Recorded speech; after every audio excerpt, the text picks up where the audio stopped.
welcome back to my channel. Today I'm going to recite 3 of my poetry, and I've never done this before. I've never recited my own poems, and though I'm very excited for it, I do want to share that how I got into poetry. I've always loved journaling, and then I noticed that I started writing small paragraphs designed towards a particular feeling or towards a particular emotion or a particular place, and I would used to just see that something and write about it metaphorically. Before I know it, I was writing poetry. Those small paragraphs were able to rhyme with each other, and after I started my guitar, I started creating vocal tunes for my poetry, and that's how I got into songwriting.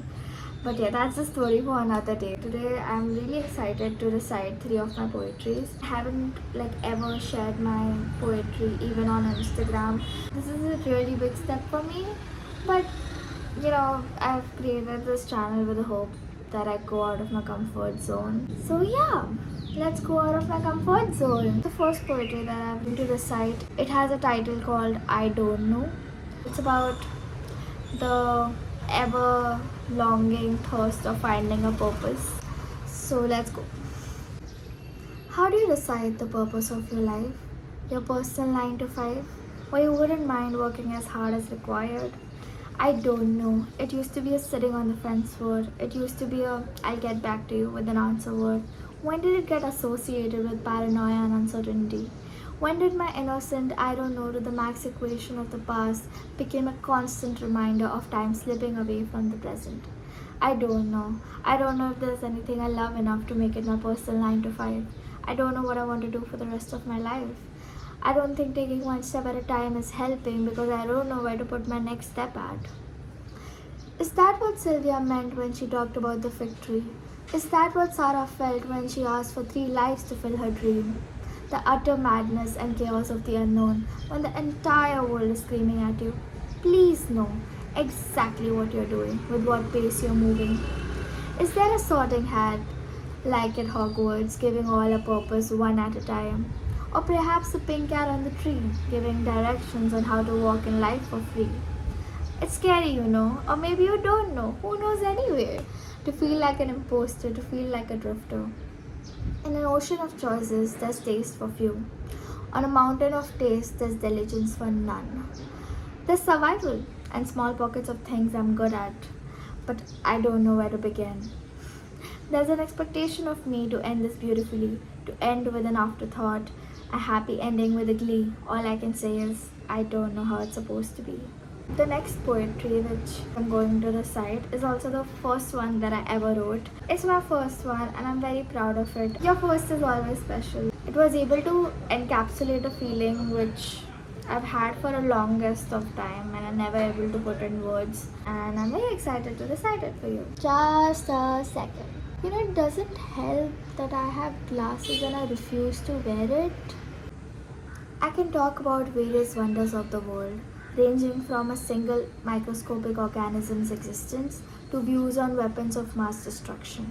Please ask me about the moon or my political view or how I think life is meant to be different shades of blue. But please don't ask me who I am. I can talk about movies for any genre. I can tell you why life operates on the principle of karma. I can talk about songs for every emotion. I can talk about philosophies of the world with devotion. I can tell you why I feel alive only in the ocean. But please don't ask me who I am. I don't want to be defined, or I fear I cannot be defined. There will always be a hint of secrecy within me. I can do many things. I am many adjectives. But I'm also ever changing. I fear if I say I'm one adjective, I will forever be forced to be that adjective. Please don't ask me who I am. Let me show you instead.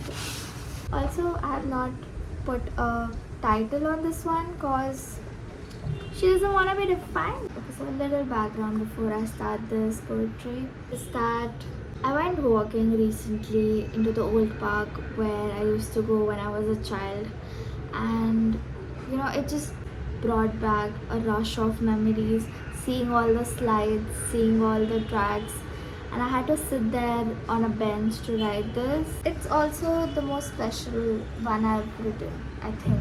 till now. And yeah, I'm very excited to tell you, recite this poetry, and let's go. This place changed, but not my childhood.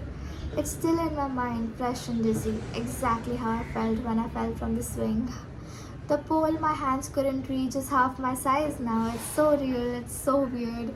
I've spent many a mornings trying to reach the top of the hollowed cube. How did I lose track of time? Now I see small kids on it, playing with innocence. I hope you have your childhood a little longer, little kiddo.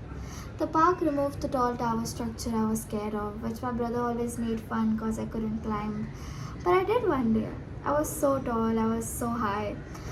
No one was there to applaud, no one was there to criticize. Just me and a tower I climbed. The memories are fresh, but I'm not. I'm old now, and the tower doesn't exist here. But it always will in the back of my head, reminding me to climb no matter how. I spent so much time in the park. Does it remember me at all? How I came with my father every weekend to touch the grass, to play with people my age, or now I couldn't relate. The middle part of the park had an empty ground where I rode my cycle, or at least tried to. It was so beautiful, the feeling of wind piercing through me, the ring of the bell to sight the dogs, hoping they don't follow me, while old people, all supportive, cheering on me for trying something new, not calling me a wannabe to be a beginner at the budding decade of two. I was so little, so an actual child, living her best life with her greens and browns, living her best life with her little dancing feet. I wanna hug her so real bad. Hug her and tell her it's always going to be this alright. I will make sure of it. Now it's time to come down the tall tower. I'm scared cause I don't remember how I climbed so high. But to fall is better than to be stuck on a wall I recite. And I jumped to the ground. Didn't know it would lead me back so profound. Thank you for watching till now if you're watching. I always feel writing has brought forward a part of me which I don't think I would ever express through verbal words, and I'm so grateful I was able to share a piece with you for the first time ever. Hopefully you liked it, hopefully you enjoyed. Hopefully it brought forward a part of yourself that you wanted to avoid. Did I just rhyme? Anyways, it's time to say goodbye and thank you for listening to it. I'm very grateful. And for the time being, please like and subscribe to my channel and hopefully we'll meet again soon. Bye bye.